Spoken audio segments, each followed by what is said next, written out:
बिस्मिल्लाहिर्रहमानिर्रहीम जी, welcome to our channel computer courses online.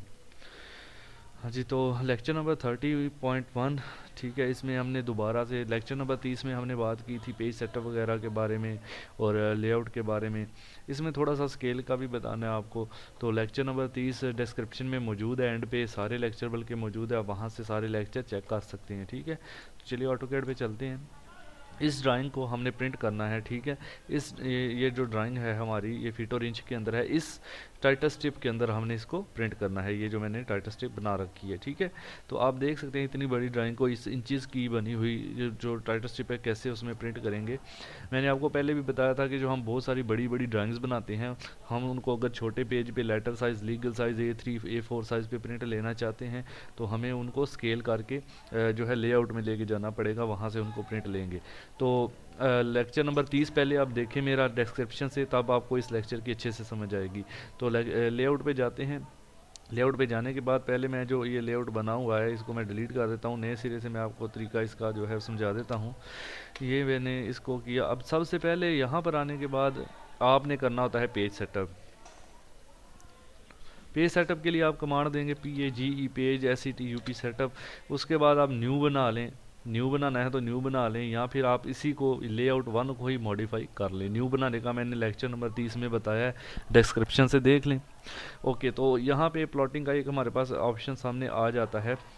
अब यहाँ से आपने लेटर साइज पेज सेलेक्ट किया हुआ है जिसकी विड्थ 8.5 है और 11 इंचेस की हाइट है। आप कोई भी सिलेक्ट कर लें, A3 A4 यहाँ से सारे आपको मिल जाएंगे, ठीक है।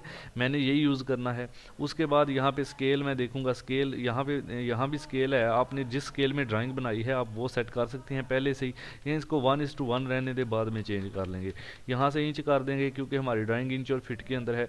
यहाँ से मोनोग्राम इसलिए कि ब्लैक एंड वाइट प्रिंट लेना हो तो मोनोग्राम कर देते हैं, वरना आप यहाँ से वर्चुअल पेन्स भी रख सकते हैं, ठीक है। उसके बाद इसकी बाकी सेटिंग मैं इंशाल्लाह नेक्स्ट वीडियो में जो है वो प्लॉटिंग वाली जो वीडियो है उसके अंदर बनाऊंगा। तो इसको आपने ओके करना है यहाँ से, और उसके बाद क्लोज। तो ये हमारा जो पेज है वो सेट हो जाता है, ठीक है जी। अब इस तरह है कि आपने वो कमांड टाइप करनी है MVIE व्यू करके आपने एंटर कर देना है, ठीक है। जैसे एंटर करेंगे आपके पास जो है कुछ ऑप्शन आ जाते हैं। ये मैंने लेक्चर नंबर 30 में बताए हैं, वहाँ से चेक कर लें। फिलहाल मैं इन पे बात नहीं करने वाला। यहाँ पे अब मैं डायरेक्ट एक रेक्टेंगल ड्रा करूँगा इधर।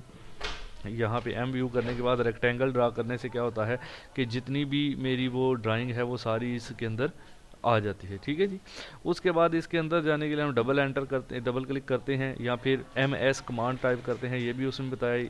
इसको पहले जूम कर लेंगे, Z enter O enter, zoom object. Okay, इसमें मैं जल्दी इसलिए कर रहा हूँ भाई कि पहले PS करके हम कमांड से बाहर आ जाएंगे। लेक्चर नंबर 30 में मैं डिटेल से बता चुका हूँ। उसके बाद अब इसके अंदर हमने ड्राइंग फिट करनी है, फिर M व्यू टाइप करते हैं, और अब M व्यू करने के बाद यहाँ से यहाँ तक रेक्टेंगल ड्रा करेंगे।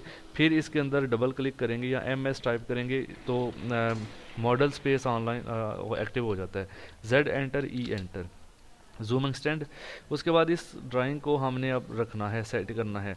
तो इसके लिए यहाँ पे देखें, इधर भी स्केल का ऑप्शन यहाँ पे आ रहा है, ठीक है जी। आपने यहाँ से अगर मीटर और सेंटीमीटर में है तो यहाँ से मीटर वाले स्केल मौजूद हैं, यहाँ पे 1:40, 1:50, 1:100, ठीक है। ये आप यहाँ से सेट कर सकते हैं।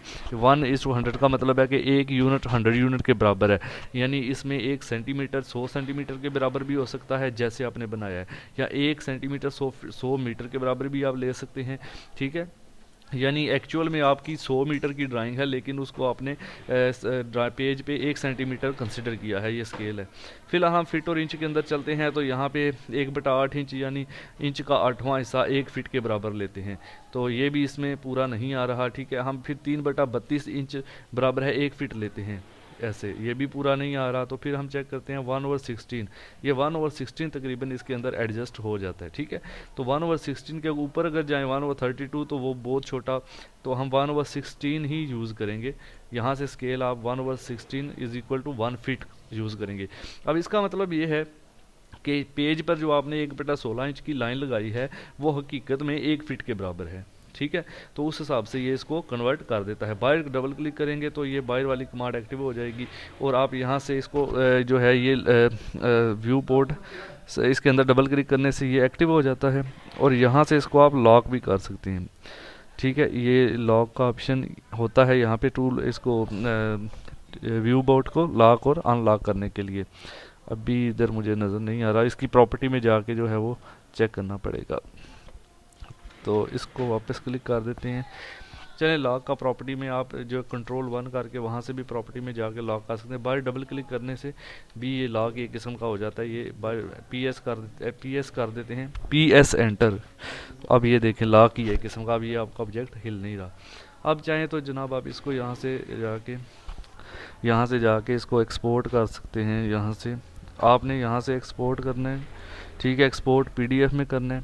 पीडीएफ में करने के बाद आपने जहाँ पे सेव करना है, डेस्कटॉप पे इसका जो भी नाम देना है इसको सेव कर देंगे, तो ये आपका पीडीएफ में यहाँ पे डेस्कटॉप पे सेव हो जाएगा। अब आप इसको यहाँ से ओपन करके चेक भी कर सकते हैं कि ये फ़ाइल आपकी पीडीएफ के अंदर आ चुकी है। ठीक है जी। तो लेक्चर नंबर 31 जो है 30 जो है वो डिस्क्रिप्शन में मौजूद है, उसको पहले डिटेल से देख लें, सारी डिटेल उसमें है। अब आप इसका प्रिंट एक पेज पे ले सकते हैं, यहाँ पे अपनी डिटेल वगैरह आप डाल सकते थे उस वक्त। ठीक है, तो चैनल को सब्सक्राइब कर लें और बेल आइकन को प्रेस कर दें ताकि आपको मज़ीद वीडियोज़ देखने को मिलती रहें। तो नेक्स्ट वीडियो में इंशाल्लाह मिलेंगे, तब तक के लिए अल्लाह हाफ़िज़।